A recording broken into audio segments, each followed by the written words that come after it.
주님을 만났으면 복을 누려야 합니다. 네, 오늘 말씀의 교시가 되겠습니다. 먼저 교회 복된 맞이해서 신령과 진정으로 예배드리는 성도님들의 삶이 좀 더 넉넉해지고 또 가시는 길들이 좀 형통하고 가정에는 늘 평안과 웃음과 소망이 넘치기를 예수님 이름으로 축원합니다. 오늘 대강절 3주차 주일입니다. 그리고 다음 주는 당연 대림절 4주차죠. 그럼 그 다음 주는 어떻게 될까요? 대림절 5주차 없어요. 4주차가 끝이에요. 그래서 그 다음 날이 이제 또 성탄절을 맞이하게 되겠죠. 그래서 오늘은 먼저 대강절, 대림절 또는 구주 강림절이라고 하는 것이 도대체 뭐냐, 이게 어떤 의미냐라고 하는 것을 한번 살펴보고 오늘 말씀과 연계해서 은혜를 나눠보려고 합니다. 다시 말하면 서론이 좀 길어질 수 있다. 이렇게 이제 먼저 말씀을 드리고요. 성도 여러분, 대강절이 무엇일까요? 대강절, 대림절. 아주 간단하게 얘기하면요, 예수님과의 만남을 기다리는 절기, 이것을 교회력 이렇게 얘기를 합니다. 예수님을 만나기를 기다리는 절기. 근데요, 성도님이 잘 아시지만 예수 그리스도께서 이미 2000년 전에 오셨잖아요. 그리고 지금 우리와 임마누엘의 하나님으로 함께 하시는 줄로 믿습니다. 지금 이 시간도 임재하여 주심으로 함께 은혜를 누리고 우리의 예배를 받으시고 있는 것입니다. 그런데 우리가 뭘 기다려야 될까요? 우리가 무엇을 기다린 걸까요? 그래서 대림절이라고 하는 참 의미는 제가 세 가지를 정리를 해봤는데요. 첫째가 뭐냐면 그리스도께서 이 땅에 오시고 십자가를 지셨고 부활하시고 승천하시고 성령으로 오셔서 우리가 그리스도와 연합이 됨으로 새 사람으로 살아가게 된 것을 기억해 보라는 것입니다. 또 한 가지가 뭐냐면 승천 후에 하나님의 우편에 앉아 계시다가 때가 되면 최후의 심판을 하십니다.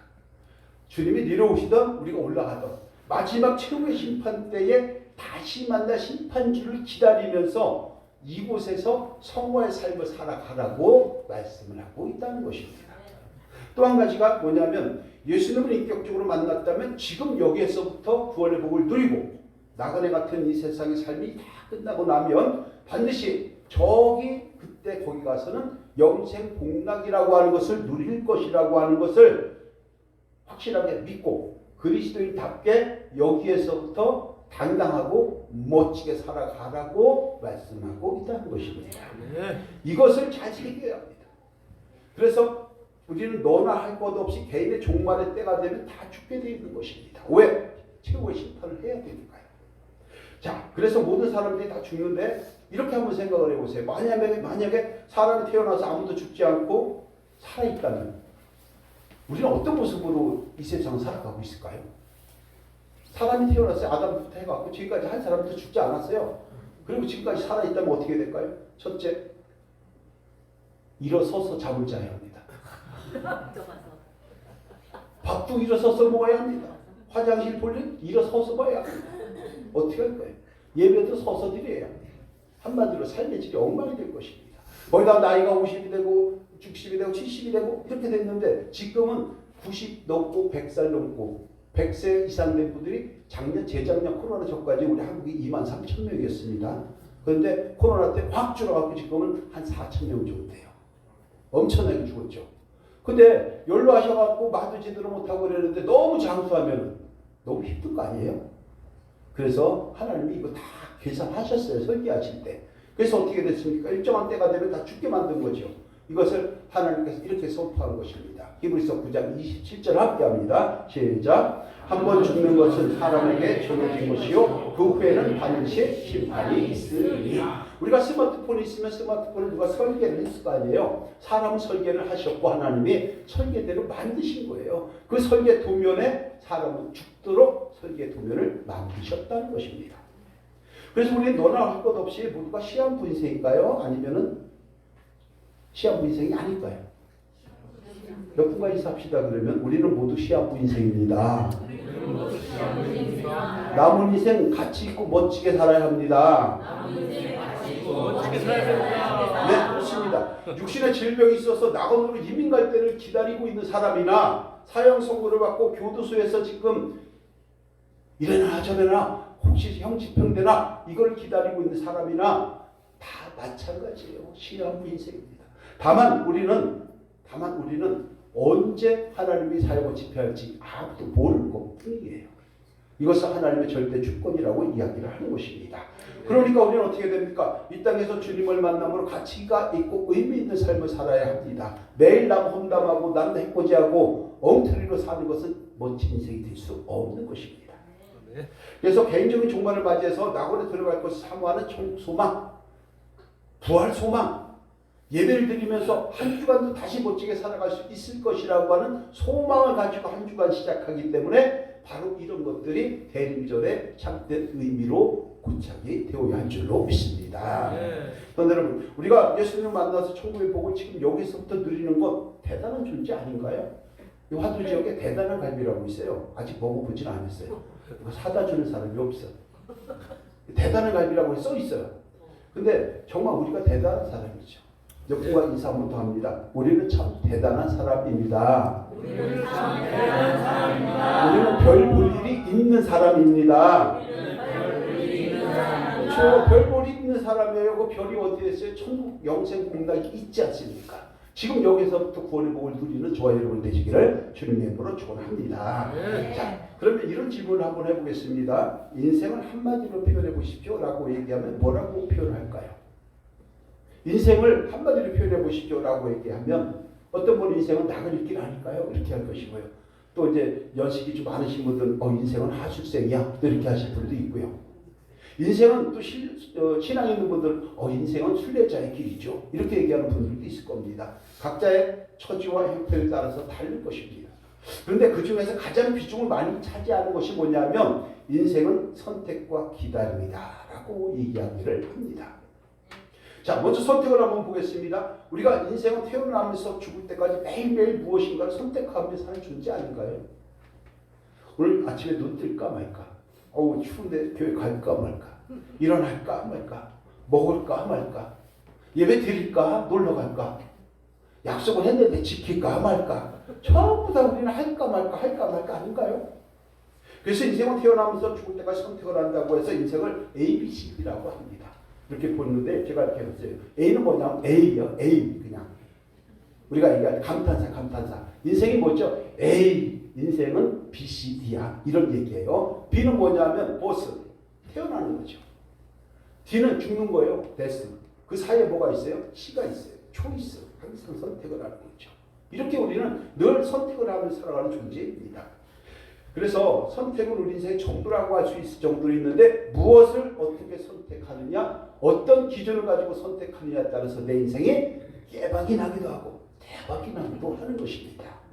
우리 모두는 대박이 난 줄로 믿습니다. 네. 자, 특별히 제가 이런 말씀 한번 드린 적이 있습니다. 잘 선택을 이해를 하셔야 되는데 선택을 다른 말로 하면 선택의 반대말이 무엇일까? 제가 이 얘기 한 적이 있어요. 선택의 반대말은 불선택? 아니죠. 선택의 반대말은 뭐라고요? 포기입니다. 포기. 오늘 아침에 화도아름다운 교회 와서 예배를 드리기로 선택을 했다면 다른 교회 다 포기한 것입니다. 틀린가요? 저 말이? 맞죠. 직장인은 자영업을 선택했다는 얘기는 직장인을 포기했다는 것이고요. 내 남편을 선택했다는 것은 세상 모든 남자 포기했다는 거예요. 내 아내를 선택했다는 것은 세상의 모든 여자를 포기한 것과 똑같은 것입니다. 포기 안 하면요, 그거는 잘못된 거예요. 신앙적으로도 마찬가지죠. 하나님의 선택을 받았다라고 얘기하는 것은 다른 이방신이나 물질의 우상이나 내 마음에 탐심으로 가득 찬 것을 다 포기하라고 말씀하고 있다는 것입니다. 오직 하나님의 일순위가 되어야 할 줄로 믿습니다. 그래서 함께 봅니다. 선택과 포기는 같은 말입니다. 포기는 같은 말입니다. 네, 무엇이가 선택했다는 얘기는 반드시 포기했다는 거예요. 그걸 선택을 해야 돼요. 내가 술을 선택했다? 라고 얘기하는 것은요, 술값을 딴 데 좋은 곳에 사용하는 것을 포기한 것과 똑같은 거예요. 자, 그리고 나서 아주 중요한 것이 뭐냐면 인생은 기다림의 존재라는 것입니다. 선택과 기다림 속에서 자영업자들 사업 잘 되기를 기다리고 있겠죠. 직장인들 연봉 올라가는 걸 기다릴 것입니다. 아픈 사람들 빨리 치료해가지고 얼굴이 환해지기를 기다릴 것입니다. 돈 없는 사람들 통장에 돈이 꽂히기를 기다릴 것입니다. 엊그저께 우리 김정원 집사님이 왔어요. 금요일 날 와가지고 하는 얘기가 꿈을 꿨대요. 그래서 무슨 꿈을 꿨어요? 내가 하는 얘기가 복권 당첨되는 꿈을 꿨대요. 그래서 빨리 가서 사라고. 그랬더니 사왔대. 근데 아무 소리 없는 거 보니까 어제 안 되는 거예요. 맨 평상시에 그랬거든요. 내가 뭐가 되면 교회에다 12억을 내겠습니다. 맨날 이렇게 약속을 했거든요. 로또 복권 당첨되면은 교회에다 헌금하겠다고 약속한 사람들 많아요. 제가 다 적어놨어요. 여러분들은 바로 그거예요. 교회를 영적으로 성장하고 외적으로 성장하기를 기다립니다. 배고픈 사람이요? 목사님 빨리 예배를 끝내주세요. 다 빨리 가서 밥 먹으려 합니다. 이거 기다리죠. 신앙적으로도 마찬가지 아니겠어요? 하나님께서 약속을 먼저 주어집니다. 그 약속이 반드시 이루어질 것이라고 하는 것을 믿고 기다리는 것을 믿음이라고 이야기를 하는 것입니다. 그리고 그 약속이 이루어진 언약의 성취가 바로 열매가 되는 것입니다. 성도 여러분, 그래서 약속과 성취 사이에는 반드시 기다림이 필요한 것인데 우리는 기다리지 않습니다. 자판기에다 딱 놓고 딱 누르고 손 벌써 가죠? 나오지도 않았어요. 근데 들어가요. 그래서 안 두고 하는 경우 굉장히 많죠. 빨리빨리 하다 보니까 좋은 것도 있지만 나쁜 것도 많아가지고 아파트가 통째로 무너지는 세상입니다. 그런데 여러분, 그래서 문제는 그 기다림의 시간 어떤 마음으로 기다려야 할까? 이것을 우리가 생각해야 되는데 조급하면 안 되는 것이죠. 그래서 성경에 약속된 것을 반드시 이루어질 줄을 믿고 기다리는 것, 이것이 은혜인 줄로 믿습니다. 이것을 하나님께서 히브리서 11장 1절에서 말씀을 하는 것이죠. 함께합니다. 시작. 믿음은 바라는 것들의 실상이요 보이지 않는 것들의 증거니. 믿음은 바라는 것들이라는 거예요. 믿음은 소망이라는 거예요. 천루역정 제가 얘기를 많이 하지 않습니까? 그래서 우리는 어떻게 되느냐? 소망을 가지고 때를 기다리는 지혜가 있어야 할 줄로 믿습니다. 이것을 데살로니가전서 1장 3절에서 특별히 주 안에서 소망을 가지라고 말씀을 합니다. 함께합니다. 시작. 너희의 믿음의 역사와 사랑의 수고와 우리 주 예수 그리스도에 대한 소망의 은혜를 우리 하나님 아버지 앞에서 끊임없이 기억하리니. 아멘. 우리의 소망이 실상으로 이루어지기 위해서는 반드시 기다림이 필요한 것입니다. 근데 우리 기다리지 못하고 오늘 기도해놓고 저에게 인내심을 주십시오. 기다리겠습니다. 그래놓고 맨 마지막에 뭐라고 얘기하냐면 오늘 기도한 것들이 지금 당장 이루어지게 해 주시옵소서. 띠를 보내요. 앞뒤가 안 맞는 거죠. 그런데 여러분, 오늘 본문을 보면요, 기다림의 신앙 속에서 주님을 만나서 복과 은혜를 누렸다고 하는 시몬이라고 하는 사람을 만날 수가 있습니다. 이 시몬은 의롭고 경건한 사람이라고 오늘 성경은 기록을 하고요, 메시아가 이 땅에 와서 자신의 택한 모든 백성들을 구원할 것을 믿고 기다리고 또 기다렸던 사람입니다. 근데 메시아가 올 것을 그럼 어떻게 알았을까? 성경 26절에서 이렇게 말씀을 합니다. 함께합니다. 시작. 그가 주의 그리스도를 보기 전에는 죽지 아니라 하는 성령의 지식을 받았더니. 아멘. 바로 성령께서 깨닫게 주신 것입니다. 오늘도 저와 여러분들에게 하나님의 함께하시고 연합되어서 성령의 능력과 작용을 통해서 각각의 삶의 처지와 형태에 따라서 기다리는 것들을 한번 살펴보시고 기도하는 가운데 기다림으로 마침내 열매를 맺고 들으시기를 주님의 이름으로 축원합니다. 네. 자, 성령께서 깨닫게 해주셨으니까 시몬이 얼마나 신명 났을까요? 기다리는 거 지루하지 않았을 것입니다. 우리 역시도 마찬가지죠. 반드시 된다라고 하는 신념을 가지며 기다림이 지루하지 않습니다. 그러나 이거 될까? 안 될까? 아유, 안 되기 쉬워. 그렇게 하다 보면요, 초조해지기만 하고 조급해지기만 해서 아무것도 안 될 때가 너무나 또 많은 것입니다.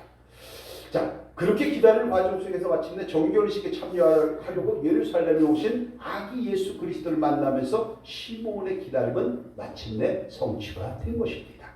그런데 여러분, 하나님께서는 이스라엘 민족들이 정말 잘 먹고 잘 살게 해주셨어요. 정말 어마어마한 축복을 누리게 해주셨어요. 그런데 그렇게 하다 보니까 등이 따뜻해요. 배가 불러요. 그러니까 하나님 말씀에 불순종하기 시작합니다. 그래서 어떻게 돼요? 결국은 쫄망하게 되고 포로생활하게 되고 이렇게 됐죠. 그럴 때 이스라엘 민족들이 고통을 받고 하다 보니까 이스라엘 민족들이 기도했을 거 아닙니까? 하나님께서 그 고통을 보시고 메시아를 보내줄 것을 약속을 했습니다. 뭐라고 약속을 했냐면 이사야 7장 14절에서 이렇게 말씀을 합니다. 시작. 보라 처녀가 잉태하여 아들을 낳을 것이요 그의 이름은 임마누엘이라 하리라. 아멘. 처녀가 잉태한대요. 임마누엘은 나와 함께 하시는 하나님이에요. 자, 이렇게 약속을 주신 후에 마침내 예수께서 오셨잖아요. 그 기간이 얼마인 줄 아신가요? 바빠서 계산 못 해봤죠. 제가 대신 계산해봤더니 800년이에요. 주님께서 보라 처녀가 잉태하여 아들을 낳을 것이요 그 이름을 임마누엘이라 하라. 이렇게 약속해 주시고 나서 무려 800년이 지나고 나서 이스라엘 민족들이 메시아를 맞이하게 됐던 것입니다. 저 여러분들이 꿈과 비전과 기억이 있습니다. 기도한 것들이 있습니다. 얼마나 기다리고 오늘 안 됐다고 투덜거리고 있는지 한번 좀 봐야 합니다. 때가 되면 하나님께서 채워주시고 밀어주시고 이끌어주시는 은혜가 있게 될 줄로 믿습니다. 한마디로 수백 년의 기다림 속에서 마침내 언약이 성취된 것입니다. 이럴 때 언약이 성취로 오신 아기 예수가 왔는데 그냥 있으면 못 만나죠. 근데 정결의식이 있다 보니까 예루살렘에 와야 합니다. 그래서 거기서 시몬을 딱 만나게 되어 있는데 이때 본문 22절 24절에서 성경 이렇게 기록을 하는 것입니다. 함께합니다. 시작. 모세의 법대로 정결의식의 날이 참에 아기를 데리고 예루살렘으로 올라가니 이는 주의 율법에 쓴 바 첫 해에 처음 난 자마다 주의 거룩한 자라 한 대로 아기를 주께 드리고 또 주의 율법에 말씀하신 대로 산비둘기 한 쌍이나 혹은 어른 집비둘기 둘로 제사하려 하시리라 하네. 그럼 여러분 산모가 아기를 낳으면요 몸이 부정해집니다. 그래서 율법적으로 산모와 아기가 깨끗해졌다고 하는 확정을 제사장한테 가서 예물을 드리고 받아야 합니다. 그래서 남자아이가 낳았을 때는 40일, 여자아이가 낳았을 때는 80일을 부정한 몸을 지나고 나서 예루살렘에 올라와서 행하는 것이 정결 예식인데 아기 예수가 40일이 지나서 그때 올라왔던 거예요.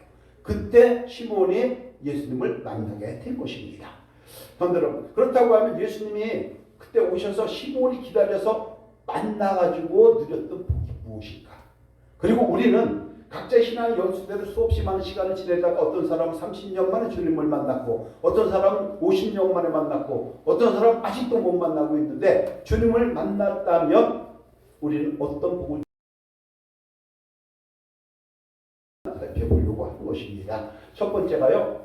예수님을 만나면 위로의 복을 받고 누려야 한다는 것입니다. 위로의 복. 25절 함께합니다. 시작. 예루살렘에 이 사람은 의롭고 경건하여 이스라엘의 이름을 달려나가라. 성령이 그 위에 계시더라. 시몬은 이스라엘을 위로해줄 메시아를 기다리고 있었는데 결국 만났다는 얘기 아니겠습니까? 그럼 이스라엘이 왜 위로를 기다리고 있었을까요? 그들은 아까도 말씀드렸지만 선택받은 민족이라고 하는 자긍심만 있었지 껍데기 신앙에 불과했기 때문입니다. 그래서 고통을 받았습니다. 불순종했습니다. 교만했습니다. 결국은 북이스라엘이 722년에 멸망을 했고 남유다는 586년에 바벨론에 의해서 멸망이 됐죠. 그리고 나서 로마의 통치를 받던 시대가 바로 예수 그리스도께서 이 땅에 오신 시대적 배경인 것입니다. 그리고 나서 전 세계로 흩어지고 다닙니까? 그리고 나서 2000년 동안 떠돌아다니다가 1947년도에 유엔에 의해서 지금의 이스라엘의 독립을 선언했고 그때 팔레스타인이 들어와 있으니까 우리 땅에서 나가! 이렇게 하다 보니까 팔레스타인이 싸우게 됐고 팔레스타인 내에서 무장을 하고 있는 정파들이 하마스 지파가 가자지구에 있고 그래서 이스라엘이 지금 가자지구와 싸움을 하고 있는 전쟁을 하고 있는 이런 과정이 바로 성경과 다 연결이 되고 있다는 것입니다. 그런데 여러분 이럴 때 구원을 베푸실 그리스도 예수를 시몬이 만났던 것처럼 저와 여러분 역시도 주님을 진정으로 만났다면 주님의 위로를 받는 은혜가 있어야 할 줄로 믿습니다.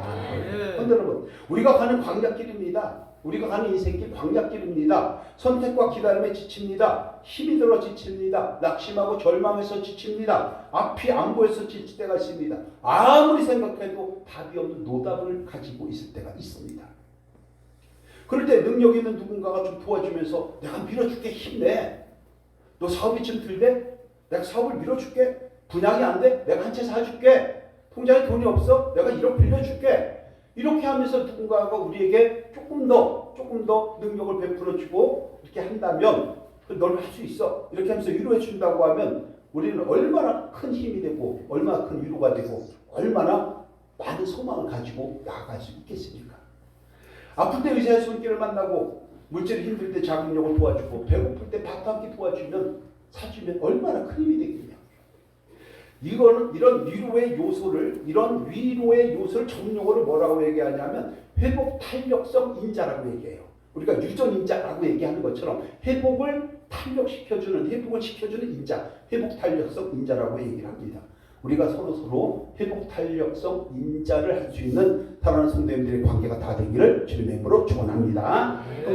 사람의 격려와 위로도 이렇게 큰 힘이 큰데 하물며 만물을 창조하시고 주관하시는 통치하시는 하나님의 위로가 있다면, 예수 그리스도의 위로가 있다면, 우리에게 부어진다면 세상 말로 표현할 수 없는 엄청난 메가톤급 격려가 되고 힘이 되고 큰 소망이 되는 것입니다. 이런 주님을 만나야 할 줄로 믿습니다. 우리가 껍데기로 주님을 만나면 이걸 위로를 못 느껴요. 그런데 진심으로 우리가 이런 주님을 만나게 되면요, 하나님은 환경을 바꿔줍니다. 사람을 붙여줍니다. 모든 환경을 만들어주면서 역전을 시켜주는 은혜가 얼마나 많은지 모릅니다. 이런 은혜를 누릴 수 있는 저와 여러분이 되어야 하는 것입니다. 삶이 힘들고 지칠 때 있습니다. 삶이 그대를 속일지라도 어쩌고저쩌고 하는 푸시키네 이런 것만 따지지 말고 내가 힘들고 지칠 때 나를 위로해주는 주님을 만나서 진정으로 만나서 하나님의 위로하신 가운데에 소망을 회복하고 힘과 용기를 회복해서 아픈 것은 사라지고 어려운 것은 이겨내고 마침내 주님 주시는 은혜를 누리는 삶의 현장이 다 되시기를 예수님의 이름으로 축원합니다. 네. 자, 두 번째가요. 예수님을 만나야 뭐냐 하면 삶의 현장에서도 구원의 복을 받고 누려야 한다는 것입니다. 30절 31절 함께 합니다. 시작. 내 눈이 주의 구원을 보았사오니 이는 만민 앞에 예비하신 것이요. 아멘. 지금 시몬이 만나고 보고 있는 것은 아기 예수예요. 40일밖에 안 된 그 아기를 보고 뭐라고 얘기했냐? 주의 구원을 보았다. 이렇게 얘기를 하면서 뭐라고 얘기합니까? 만민 앞에 예비한 것이다 라고 말씀을 하는 거예요. 이게 어떤 뜻이냐면요, 성육신에서 이 땅에 오신 아기 예수가 바로 구원을 베푸실 전능자이신 것을 온 세상에 선포하는 것입니다. 그 선포하는 날을 우리가 한 날을 정한 거예요. 그것이 성탄절인 것입니다. 그래서 어떤 분한테 물어보죠. 예수님의 생일이 언제냐? 물어보면 12월 25일 이렇게 얘기하는데 12월 25일은 아니고요. 12월 25일은 아니고 5월달입니다. 5월 16일인가 이렇게 되는데 우리가 부모님 생신이 다음 주 수요일이에요. 그럼 이번 주 토요일날 모여갖고 생일 파티를 하죠. 그렇게 이해를 하시면 되는 거예요. 이해가 되실 줄로 믿습니다. 그래서 하나님께서는 그리스도의 십자가의 고난을 통해서 택한 백성을 구원해 주셨죠. 십자가 부활을 통해서 새 사람을 역전시켜 주셨습니다. 그래서 새 사람을 살아갈 수 있도록 인도해 주신 거예요. 그럼 우리가 어떻게 되어서 대단한 존재냐면요, 죄인이 의인이 되었죠. 또 가난한 자가 부유한 자가 됐죠. 죽었으나 산 자가 됐죠. 무지한 자가 지혜로운 자가 됐죠. 그래서 이렇게 거룩하고 은혜로운 날 예배를 드리고 찬양하고 경배하는 것입니다. 이것이 대단한 존재 아니면 무엇이 대단한 것입니까? 여러분들, 이것이 바로 주님을 만나서 누리고 있는 구원의 복인 줄로 믿습니다. 그런데 더 중요한 게 뭐냐면 하나님이 공급하시는 구원의 복이 여기서 멈추는 것이 아니라는 거예요. 현실의 삶에서도 구원의 복을 누리는 저와 여러분이 되어야 하는 것입니다. 무슨 얘기냐면 우리가 각종 묶여있는 문제가 있습니다. 어떤 사람은 질병에 묶여있고 어떤 사람은 물질에 묶여있고 어떤 사람은 사업에 묶여있고 어떤 사람은 일에 묶여있고 어떤 사람은 돈에 묶여있고 그래서 묶여있는 것들이 너무 많아요. 풀리지 않는 문제를 가지고 살아가는 것이 우리 인생의 존재란 말입니다. 이럴 때 각종 문제로부터 풀어주시고 깊은 홍도에 빠질 때가 있어요. 계곡에 헤매일 때가 있어요. 이럴 때 건져주시고 심령이 가난해서 애통해서 말도 안 나올 때에 너무나도 답이 없어서 너무나도 속상할 때에 주님의 손길을 기다리고 또 기다리고 그런 가운데 주님을 만나면 하나님께서 구원의 은총을 베풀어 주시는 줄로 믿습니다. 이것을 기다려야 하는 것입니다. 그래서 우리는 예배를 통해 주님을 만나고 사모하고 주님의 응답을 받기를 기다려야 하는 것입니다. 기도하면서 기다리시는 저와 여러분 되시기를 주님의 이름으로 축복합니다. 그래서 마침내 구원자이신 주님을 만나서 삶의 형편에 맞는 구원의 복을 지금 여기서부터 누리는 삶이 되어야 하는 것입니다. 그래서 하나님께서 뭐라고 얘기했냐면 이사야 55장 6절 7절에서 이렇게 말씀을 하는 것입니다. 함께 할게요. 시작. 너희는 여호와를 만날 만한 때에 찾으라. 가까이 계실 때에 그를 부르라. 지금 여호와를 만날 만한 때가 뭐냐면요. 너 힘드냐? 지치냐? 고통스럽냐? 어렵냐? 너무 지금 힘드냐? 주님을 만나라. 주님을 찾으라. 만나서 위로받고 이 땅에서 구원의 은총을 누리라고 오늘 우리를 초청하고 있다는 것입니다. 이런 은혜를 누릴 수 있는 저와 여러분이 되어야 합니다. 경기가 어렵다고 탓만하지 마세요. 내가 잘하면 손님 몰려와요. 맛집을 소문나보세요. 손님 몇 쳐집니다. 인테리어 잘하세요. 그러면 손님들 몇 쳐집니다. 관계 잘하세요. 그러면 하나님께 사람 붙여줍니다. 근데 싸가지 없게 보세요. 붙여주겠냐고. 안 붙여주죠. 우리가 바로 그런 것들을 생각을 해야 합니다. 그래서 여호와를 만나면 때 찾으라. 가까이 계실 때 그를 부르라. 말씀을 하는 것을 꼭 기억하시고 지금 여기에서부터 구원의 복을 누릴 수 있는 삶의 현장이 다 되시기를 주님의 이름으로 축원합니다. 자, 마지막 세 번째가요. 예수님을 만나면 빛을 좀 발할 수 있는 복을 누려야 한다는 것입니다. 32절, 33절 함께 할게요. 시작. 이방은 빛은 빛이요 주의 백성의 영광이니이다. 그가 부모가 그에 대한 말들을 놀랍게 여기더라. 아멘. 시몬은요 이방의 빛이 되시는 구원자를 기다리고 있었습니다. 그리고 그 아기 예수가 어둠의 세상을 밝혀줄 생명의 빛으로 오신 것을 알고 기다렸던 것입니다. 그런데 많은 사람들이 이것을 알지 못하고 우리를 위하여 찾아오신 빛으로 오신 주님을 알지 못하고 영접하지 않을 때가 있습니다. 또는 교회를 10년을 다니고 20년을 다녔는데도 불구하고 진정한 주님을 인격적으로 만나지 못해서 아직도 헤매고 있는 자들이 있을 때가 있습니다.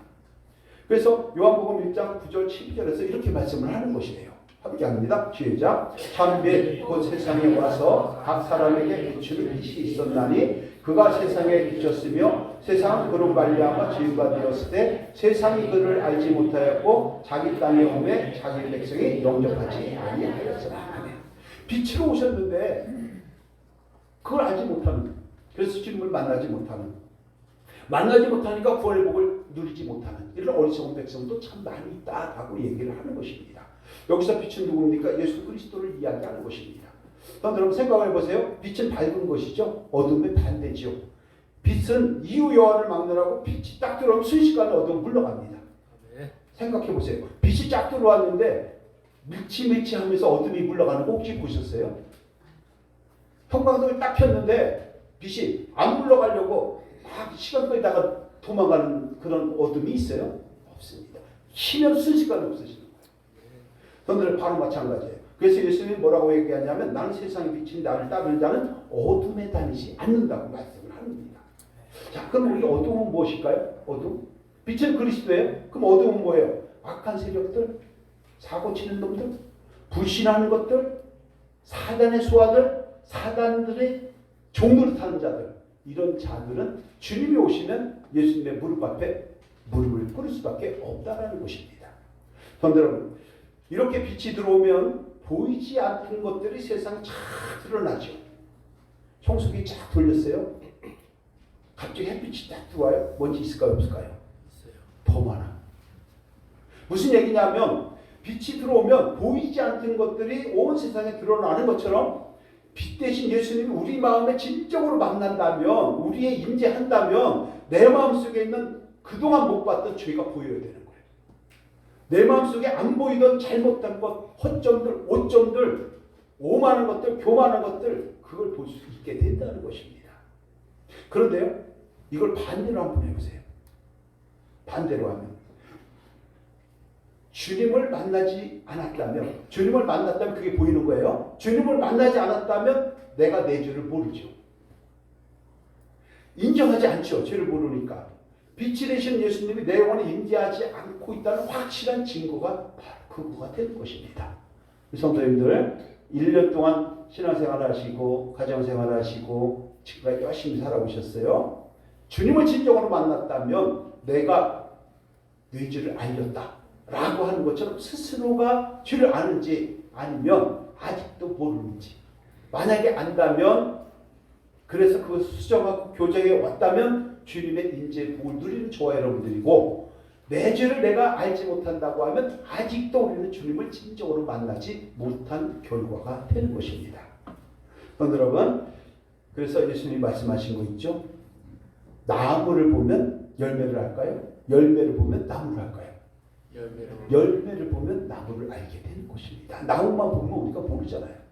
여러분, 그렇기 때문에 우리는 빛으로 오신 주님을 통해서 우리의 죄를 발견하게 되고, 회개를 통해서 고백하게 되고, 용서를 받아 죄사함을 받아서 새로운 삶을 살아갈 수 있도록 인도해 주시는 주님을 만나고 기다리고 만나고, 그래서 우리가 좀 더 인격과 품격이 있는 삶으로 나아가는 하나님의 권속들이 다 되어야 할 줄로 믿습니다. 그것을 새 피조물이라고 하고 새 사람이라고 하고 거듭났다고 이야기를 하는 것입니다.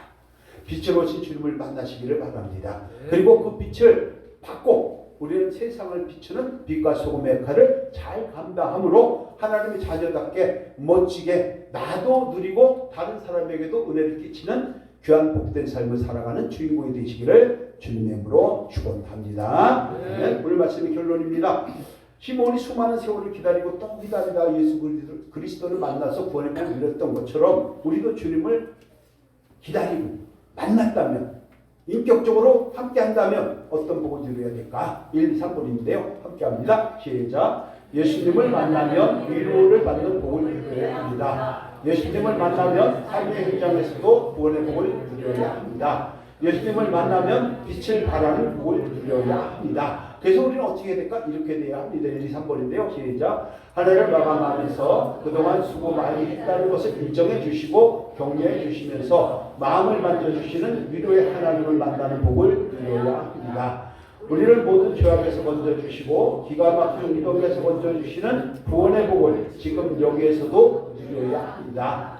우리는 생명의 빛으로 오신 그리스도의 제자들 있기에 예수님의 빛을 받아서 세상을 비추는 복을 누려야 합니다. 이런 복과 은혜를 누리는 우리 모두가 다 되시고 품격 있는 우리 교회가 되기를 예수님의 이름으로 축원합니다. 네, 기도합니다. 하나님 감사합니다. 신앙은 늘 선택과 기다림이라고 말씀을 합니다. 주님이 주신 약속을 확실하게 믿고 기다리고 인내함으로 마침내 하나님 주신 은혜와 복을 누릴 수 있는 우리 성도님들의 삶의 현장이 되고 교회가 되게 하여 주옵소서. 모든 걸 이루어 주시기 원하오며 예수님의 이름으로 기도드립니다. 아멘. 이 시간은